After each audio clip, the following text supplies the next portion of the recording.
Fala pessoal, Yuki aqui para mais um vídeo que sou eu e a câmera. Deixa eu repetir de novo meu nome, porque o pessoal não entende às vezes o nome Yuki, porque eu falei meio comido ele. Também tá escrito aqui no canal, né? Eu tô meio atrapalhado. Hoje eu quero discutir um texto que eu achei no Medium, que eu achei interessante, que é de um pessoal que eu acompanho há bastante tempo. Vai estar aí nos comentários, você clica aí no texto, acompanhe também, veja aí o que você acha. O título do texto é Why is Data Science Losing its Charm? Por que a ciência de dados está perdendo seu charme? Isso é a opinião do autor aqui, Harshit Ahuja, eu acho que é assim que fala o nome dele. Que ele fala que ciência de dados, que já foi uma vez a carreira mais amada, né, a opção mais amada, agora está vendo as tendências mudarem. E aí eu fiquei meio curioso, falei, nossa, o que será que ele está falando aqui? O que está acontecendo? Qual será que é a opinião dele? Tô aqui com ele aqui na minha frente, vou ler de vez em quando, Então, vocês não se incomodem quando eu de vez em quando der uma olhada aqui para relembrar os temas aqui, o que ele disse. Então vamos lá, o primeiro tópico aqui que ele levanta é que ele fala que as pessoas não conseguem iniciar na carreira. Ele começa falando que as empresas exigem muitos anos de experiência dos iniciantes, que elas não querem investir tempo em novos talentos, por aí vai. Eu concordo em partes. Ele fala aqui que, tem muitas empresas que pedem experiência e tudo mais, e realmente tem empresa que pede anos de experiência, pede milhões de coisas de machine learning que muitas vezes você não usa, e N outras coisas, e tem muitas empresas que estão contratando mais sênior e especialista. Então eu realmente acho que tem um problema aí. Só que minha primeira crítica já é que isso daí não tornaria a área menos charmosa ou atrativa, simplesmente dificultaria, né? Talvez o título esteja meio equivocado. E mesmo assim, eu acho que assim, tem muita oportunidade ainda mesmo para estagiário e analista júnior. Na empresa que eu tô mesmo tem um monte de analista de dados, que é um primeiro passo para chegar na ciência de dados. Nada impede que o analista de dados faça um modelo ou outro. Análise exploratória eles vão fazer de monte, isso a gente já faz. Teste AB analista de dados faz, e isso cientista de dados também faz. Então assim, talvez não tenham tantas oportunidades para cientista de dados júnior, embora eu acho que até tem algumas, talvez não seja tão abundante, mas existe. E ainda assim, o passo para você ser cientista de dados não é só você começar como um cientista de dados júnior. Você pode começar como um analista de dados júnior, você pode começar como um analista de modelagem de crédito, modelagem de riscos, você pode começar como analista de cobrança, analista de inteligência de cobrança, N outras áreas que podem te levar para a ciência de dados. Eu sempre falo que a minha última experiência foi como um consultor, que é tipo um especialista, né, um coordenador sem equipe, que eu era um consultor de cobrança. Só que o que eu fazia era basicamente o que eu faço hoje. Eu fazia modelos preditivos, eu fazia pesquisa de opinião, fazia análise estatística, análise exploratória, N coisas que eu uso hoje. Talvez eu usasse menos data product, machine learning, mas também são coisas assim que quem já fez alguns modelos... Modelo de regressão logística é um modelo de machine learning, é que às vezes a gente não considera tanto, mas é. É verdade, quer dizer, às vezes não. Não é que é fácil, mas não é tão difícil você ir de um analista de dados, um analista de crédito ou de cobrança, analista de BI, analista de MAS, para a área de ciência de dados. Então já é um primeiro ponto que eu discordo dele, talvez seja o que eu mais discordo dele, assim. Porque há muitas oportunidades, é óbvio que vão ter empresas que pedem coisas absurdas, que não sabem como funciona a área, tem gente que vai achar que você vai chegar lá e vai chegar montando um monte de robô, um monte de coisa, e não é assim. E já tem também muita gente aí, muita empresa que está começando a fazer pedidos e demandas ali para o cargo que correspondem à realidade, sabe? Já tem empresa que sabe que não vai pedir absurdos, que não faz sentido. Segundo ponto que levanta aqui, ele fala assim, as pessoas não sabem a diferença entre analista de dados, analista de negócios e cientista de dados. Realmente, as pessoas não sabem, confundem muito o que é um DA, o que é um Business Analyst. Nossa, só muito arrogante, né? Parece tipo a Janice, sabe, do Friends, que... Mas as pessoas realmente confundem, as pessoas não sabem direito ainda como que é o cargo, até por ser um cargo muito amplo. Eu falei isso com a galera esses dias, nossa, tem muito pouco tempo que eu falei num grupo de estudos que eu tô, que é um cargo muito amplo. Eu comecei fazendo modelagem, aí depois eu comecei a trabalhar com esses modelos de inferência, análise exploratória, aí hoje em dia eu tô fazendo um monte de dashboards, data products, enfim, tem N coisas, tem machine learning, modelos preditivos, séries temporais, tem N coisas. Você pode mexer com SQL, Python, você vai passar por várias coisas e é isso, assim, é uma área muito vasta. Mas até se você ler o texto deles, aqui soa até um pouco... Cara, é ruim porque parece que eu tô alfinetando o cara e ele com certeza é um cientista de dados muito acima do meu nível e eu não quero soar arrogante e como, esse cara não sabe nada. Não, ele sabe muito mais que eu. Com certeza ele me esmagaria aí. Mas o ponto é que me soa um pouco de encheção de linguiça, assim, nada contra ele. Espero um dia conhecer e sermos amigos. Não. Ele disse, na verdade, que as pessoas podem confundir o título de cientista de dados com outra cadeira e aplicar errado. Tudo bem, acontece, só que eu acho também que a cadeira de analista de dados para cientista de dados não tá tão distante. Então, a pessoa às vezes ir parar numa cadeira de analista de dados, ela pode se decepcionar no começo, mas não vai impedir que ela olhe e fale, pô, mas eu quero chegar ali em ciência de dados. Aconteceu comigo isso, eu comecei com modelagem, aí eu fui para uma área mais de um analytics, assim, mais genérica, e de repente eu falei, pô, eu quero ir para ciência de dados. E não vejo como isso enfraquece a área. Talvez pode dar uma balada em algumas pessoas novas, mas dificilmente. As pessoas acham que ciência de dados é fácil. Talvez esse seja o ponto que eu mais concorde com ele, porque ele fala muito de como as pessoas fazem cursos que estão muito envolvidos em rodar modelo, sabe? Pega uma base mais ou menos pronta, ignora até um pouco da matemática e da estatística e mete lá um scikit-learn rapidão, rodei modelo, rodei essa cross-validation, validação cruzada, peguei a matriz de confusão, peguei a curva ROC, peguei o KS dele, ou às vezes nem isso, às vezes os caras já vão direto na acurácia, que é mais perigoso ainda, de só olhar a acurácia e modelo tá ótimo, aprendi a modelar. Não é assim que funciona a modelagem, você tem que saber muito da matemática que tá por trás. Por quê? Porque nenhum chefe seu vai te chegar, pode até ter, né? Mas não são muitos chefes que vão chegar e falar assim, olha, eu tenho essa base de dados aqui, eu queria que você falasse pra mim qual a probabilidade deles defaltarem aqui, deles não pagarem. Não é assim, o cara vai chegar pra você, provavelmente com uma base que nem vai estar tão organizada e vai falar, receita tá caindo, cara, eu quero que você resolva isso. É mesmo? E aí, como é que você extrapola o conhecimento? Se você não tem a matemática, não tem a noção da matemática, você não consegue extrapolar. Você não vai saber quando você vai usar a regressão linear, quando você vai migrar para regressão laço, quando você pode usar uma Randall Forest, quando você não pode usar, quais são os riscos. Nem todas as premissas, às vezes, você vai conseguir validar do jeito que você vê no livro. A base não vai estar do jeito que você quer, muitas vezes vai chegar totalmente quebrada, direto você vai ter que caçar um monte de coisa, você passa muito tempo pegando informação, olha, o que tem isso nesse campo, o que tem nesse outro campo, que às vezes na sala de aula você não passa. Então assim, sei lá, 20% do seu dia vai ser só descobrindo informação, onde que tá.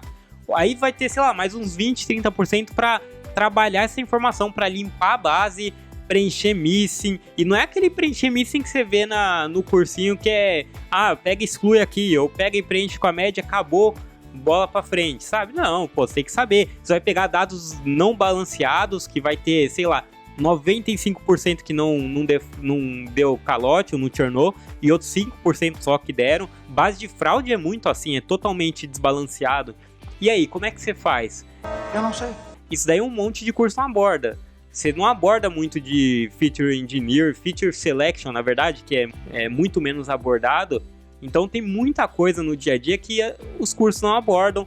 Os cursos fazem parecer muito mais fáceis. Eles abordam a parte mais legal e mais emocionante de, nossa, rodou o modelo, olha a acurácia, previ isso, previ aquilo, tal. E não é assim, cara. É muito mais difícil. Tem várias outras coisas de deployar modelo, de como fazer as coisas rodarem na nuvem, de como a parte de engenharia, que por mais que a empresa tenha um engenheiro de dados, hoje eu dou graças a Deus que tem um DS que é muito bom em engenharia de dados, que toca as paradas lá comigo, que eu acho excelente, assim, porque dá uma força e a gente troca muita figurinha e isso é legal, mas assim, tem muitas coisas que você não vê em sala de aula e você vai apanhar, e isso pode ser um choque para as pessoas, pode ser um baque muito grande entrar numa área que é completamente diferente do que você viu em sala de aula, e não para mais fácil, mas muito para mais difícil e para mais complexo, e com muito mais temas chatos, assim, para algumas pessoas. Para mim é super divertido, eu acho irado, embora às vezes você se estresse ali, porque você fala, caraca, esse modelo saiu horrível, e já fiz de tudo aqui, mas, enfim, vai se descobrindo. Então isso realmente vai decepcionar um pouco, mas, de novo, não acho que isso faça perder muito charme. Talvez algumas pessoas vão se decepcionar, venham a ter algumas frustrações, mas não acho que vai ser a maioria, e eu acho que muitos, assim, com alguns meses de cientista de dados, já vão se adaptar e vão sacar o que é a área, e vão ver o quanto é prazeroso você ficar descobrindo dados, descobrindo informação, enquanto que isso te deixa muito vidrado naquilo. E essa dinâmica também de ter tantas coisas diferentes, por mais que seja difícil porque você apanha muito, é legal porque você nunca tá acomodado, sempre tem algo diferente, é super... Eu não sei, cara, eu sou suspeito pra falar porque eu gosto muito, mas eu chutaria que isso daqui não vai abalar a maior parte das pessoas que estão estudando para serem cientistas de dados e que estão entrando no mercado. Talvez a parte da dificuldade de entrar no mercado até abale um pouco mais do que essa, mas isso não quer dizer que você não está construindo sua carreira de cientista de dados, sabe? Então, essa é talvez a pergunta que eu mais concordo com ele, mas eu não acho que isso aí vai causar uma desistência ou um desânimo na galera. E aí, a gente vai para a quarta pergunta, que é a última. Essa é um pouco interessante também. Eu não tenho tanto a opinião formada quanto essa, mas ele fala um pouco que AutoML, será que é assim que eu pronuncio? Eu mesma. Melo. Enfim, o AutoML, o Auto Machine Learning, está fazendo com que o caminho para se obter um trabalho seja ainda mais difícil. Como o próprio nome diz, isso daí se refere ao processo de automatização da aplicação de Machine Learning. Isso daí seria o processo, né? Essa automatização desde da transformação dos dados, do tratamento, até as aplicações. Ele cobriria todo o pipeline do cientista de dados, né?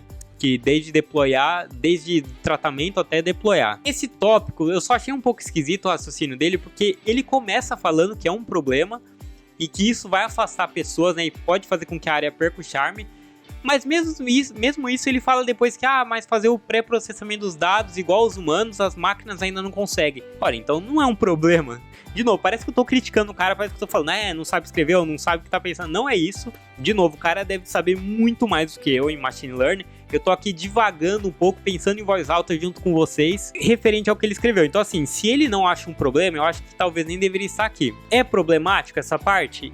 Em partes. Realmente, essa parte de automatização é um pouco perigosa, talvez delicada, mas assim, de novo, vai ter que ter alguém que faça esse programa, que faça essa automatização. A gente não tá tão perto de uma automatização 100%. Vamos pensar assim, lembra do IBM Watson? Já tem um tempo, tem o quê? Uns 10 anos.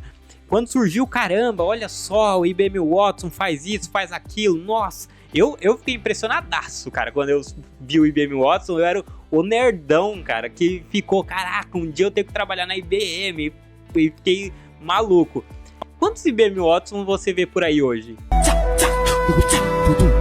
Eu não vejo em quase nenhuma área, assim. Tem algumas empresas que têm áreas de inteligência artificial muito fortes, o Facebook tem, o Google tem também, mas assim, não é a regra do mercado, não é tão fácil. Então, eu acho que mesmo que o AutoML seja uma coisa que possa vir a dominar muito dos nossos processos, a gente tem que saber a dimensão disso, até onde ele vai dominar.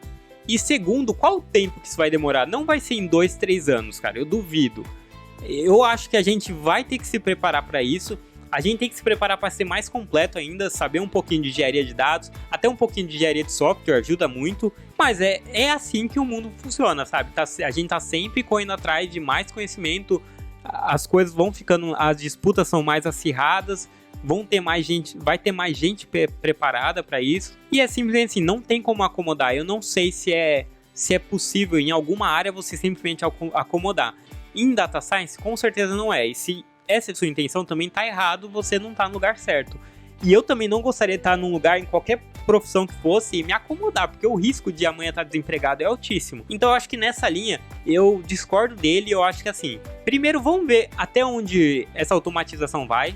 Vamos ver o tempo que vai levar, porque como eu falei de inteligência artificial, a gente tá há anos achando que vai dominar tudo e ainda tá levando tempo. Tem que ver o quanto vai expandir ciência de dados. Hoje ciência de dados está restrita a empresas grandes e startups de tecnologia. Será que daqui a um tempo vai ter qualquer empresa que nem tem, sei lá, outras áreas, como marketing ou financeiro tem? Talvez seja uma área que vire padrão. Então assim, eu não veria com tanta preocupação, eu veria muito mais como, cara, a gente não pode acomodar. Como a maioria das profissões de tecnologia, a gente não pode acomodar, vamos correr atrás, vamos estudar, vamos aprender isso e vamos acompanhando as mudanças. Não dá para prever com tanta facilidade. Se você pega, isso daí é engraçado, você pega previsões da galera que tenta adivinhar assim, o futuro, mesmo caras muito assim de altíssimo nível, tipo Bill Gates, você vê que eles erram muita coisa. Perdeu o charme? Eu acho que não. Eu acho que tá ganhando charme, tá ganhando mais oportunidade, tem muita gente aprendendo isso, cara, veio uns 2, 3 amigos, assim, de áreas não totalmente diferentes, porque eles já eram de tecnologia, mas chegaram falando, pô, tô estudando ciência de dados, se eu tiver dúvida, vou trocar uma ideia com você. Então, assim, tem muita gente entrando na área. O que vai acontecer é que a gente vai ter cada vez mais se aprimorar. Assim, esses cursos de ser cientista de dados em 6 meses, eu já falei pra um monte de gente, não funciona. Você pode aprender bastante coisa, você pode estar preparado para ser um júnior, você não vai ser um cientista de dados completo. E assim, a gente tá em constante aprendizado, a gente tem muita coisa para evoluir e vão surgir novos modelos, vão surgir novas técnicas daqui 1, 2, 5, 10 anos e a gente vai ter que estar mudando. Então, essa talvez seja a única lição aqui que eu acho que vale, mas perdeu o charme, eu discordo. Beleza? É isso o vídeo. Se você leu aí, se você acabar lendo aí o texto dele, você opina, fala aí o que você achou, se discordar dos meus pontos também, manda bala aí, sem preocupação. Não sou o dono da verdade, longe disso, só tô aqui divagando em público. Beleza, galera? Obrigado aí pela atenção, se inscreve no canal, compartilha com os amigos, vê os tutoriais, acessa o blog tem muito mais conteúdo que o canal. E segue lá no Twitter também, que é o @statsite. Beleza? Obrigado, gente. Falou!